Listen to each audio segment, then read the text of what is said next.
Welcome back to our channel, soap fans. Today is a phenomenal day to dive into the absolute most explosive drama Los Angeles has ever seen.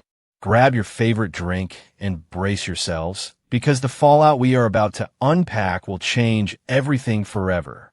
Let us jump straight into the madness. The heavy oak door of the Forster Creation CEO office is no longer a barrier to the corporate world. It is a vault holding a radioactive secret. John Finnegan stands on one side of that door, his hand hovering over the brass handle. He has just flown across the Atlantic Ocean, desperate to save his shattered marriage after the disaster in Monaco. Daphne Rose Walton stands right beside him.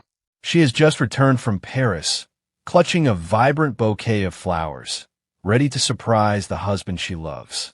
They are two devoted spouses, standing shoulder to shoulder in the quiet hallway, completely unaware that they are about to walk into a slaughterhouse of vows. Then, the muffled voices bleed through the wood. The frantic, panicked, lethal voices of Steffy Forster Finnegan and Carter Walton. The words hit the hallway like a physical blow. The secret is out, and the devastation is absolute. Fin Frises. The desperate hope that carried him all the way from the French Riviera evaporates in a single heartbeat. He hears his wife. He hears the mother of his child. But she is not talking about their future. She's not talking about Sheila. She's talking about a pregnancy. She's talking about Carter Walton.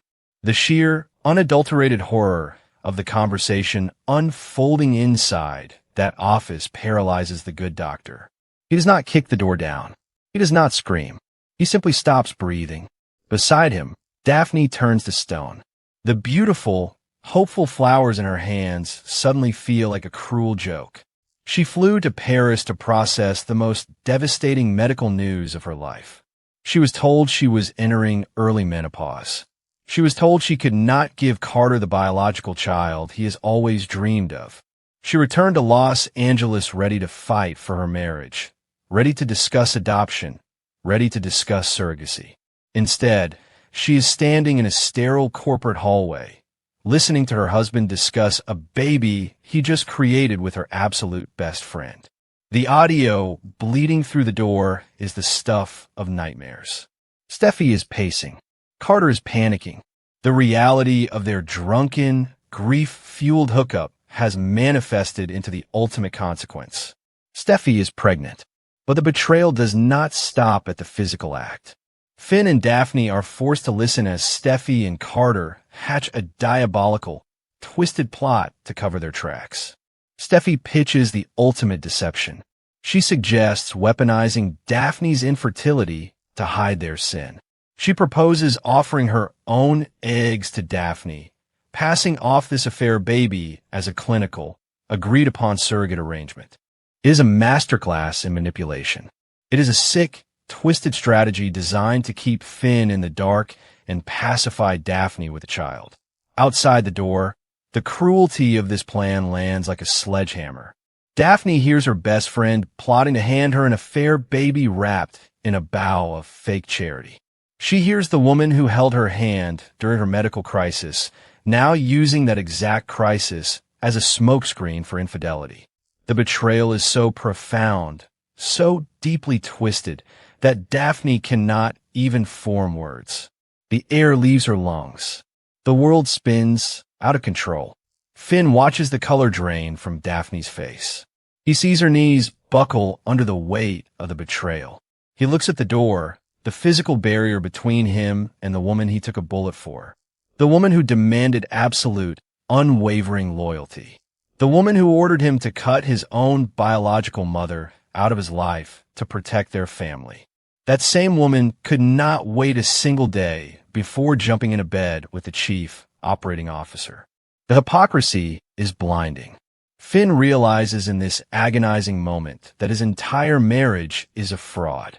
Steffy used his connection to Sheila as a weapon, a reason to flee, a reason to hurl her wedding ring at his chest. But the real threat to their family was never Sheila. The real threat was sitting in the CEO chair the entire time. Finn does not turn the handle. He does not give Steffy and Carter the satisfaction of a confrontation. A confrontation allows for excuses. A confrontation allows for tears and apologies and manipulative spin. Finn is done being manipulated. He looks at Daphne. Her eyes are wide, swimming with tears, completely shattered by the double betrayal of her husband and her best friend. Finn reaches out. He grabs Daphne's trembling hand. The contact is grounding. It is a silent pact forged in the fires of absolute devastation. He pulls her away from the door. He pulls her away from the polluted, toxic environment of Forrester Creations. They do not say a word. They simply turn their backs on the people who destroyed them and walk away. The escape is a blur. The elevator ride down to the lobby is suffocating. The drive out of the city is silent, heavy with the weight of two collapsed universes. Finn drives without a destination in mind, his hands gripping the steering wheel until his knuckles turn white. He just needs to get away from the lies. He needs to get away from the deceit. They end up on the shores of Malibu. The beach is isolated, the crashing waves providing the only soundtrack to their misery. The ocean breeze is cold, but it is nothing compared to the ice in their veins. They step out onto the sand, two refugees fleeing a war zone they did not even know they were in. The silence finally breaks. Finn unleashes a torrent of agony. He paces the shoreline, his voice cracking against the roar of the ocean. He talks about Monaco. He talks about the desperate fear he felt when Steffy found out about Sheila. He talks about how he begged for forgiveness, how he boarded a plane ready to do whatever it took to save his family. He screams at the ocean. He screams about the hypocrisy. He took a bullet in a dark alley for Steffy. He died for her. He came back to life for her. He spent years proving his devotion, proving that he was nothing like his biological mother. And how did Steffy repay that devotion? By sleeping with Carter Walton the second she felt slighted. By concocting a sick, twisted surrogacy plot to bury her sins. Daphne collapses onto the sand. The tears she's been holding back finally spill over. She pulls her knees to her chest, rocking back and forth as the reality of her shattered life sets in. She left Los Angeles because she felt broken. She felt like she was failing Carter. She felt like less of a woman because her body was betraying her. She sobs as she confesses her deepest fears to Finn. She talks about how Carter swore that he loved her, not her ability to have children. She talks about how Carter promised they would find another way to build a family.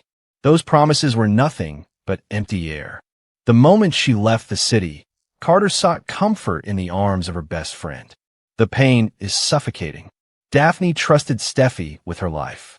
Steffy organized her bachelorette party. Steffy stood by her side at her wedding. Steffy was the one person Daphne confided in about her early menopause. To know that Steffy took that vulnerability and used it as a blueprint for a cover-up is a level of evil Daphne cannot comprehend. Finn stops spacing. He looks down at the broken woman crying on the sand. He sees a reflection of his own shattered soul. They have both been played for fools. They have both given their entire hearts to people who treated those hearts like disposable commodities. Finn drops to his knees beside Daphne. He does not offer empty platitudes. He does not tell her that everything is going to be okay. He knows nothing will ever be okay again. Instead, he offers the only thing he is left to give. He offers his protection. He looks Daphne in the eyes and makes a solemn vow. He promises that Carter will never hurt her again. He promises that Steffy will never manipulate her again. He promises to shield her from the sweet, toxic lies that are undoubtedly coming their way. Daphne looks back at Finn. Through her tears, she sees a man of incredible honor. A man who has been pushed to the absolute brink by a selfish, ruthless wife. She sees the stark contrast between the people they married and the people they actually are. Steffy and Carter operate in the shadows. They build their lives on secrets, on power plays, on corporate maneuvers, and boardroom betrayals. They justify their cruelty by claiming it is for the greater good. They are masters of the spin. But sitting here on the beach, Finn and Daphne represent something entirely different. They represent sincerity. They represent raw, unfiltered honesty. Daphne's tears are real. Finn's rage is real. There is no manipulation here. There are no hidden agendas. There is only the shared trauma of being utterly destroyed by the people they love the most. A special, undeniable bond begins to bloom from the ashes of this double betrayal. It is a friendship forged in the darkest moment of their lives. Finn realizes that Daphne possesses a purity of heart that Steffy could never even comprehend. Daphne realizes that Finn possesses a steadfast loyalty that Carter abandoned at the first sign of trouble. They sit together on the beach as the sun begins to dip below the horizon. The sky turns a bruised shade of purple and orange, a fitting backdrop for the end of an era. Two marriages have officially died today. The vows spoken at the altar have been shredded, burned, and scattered to the wind.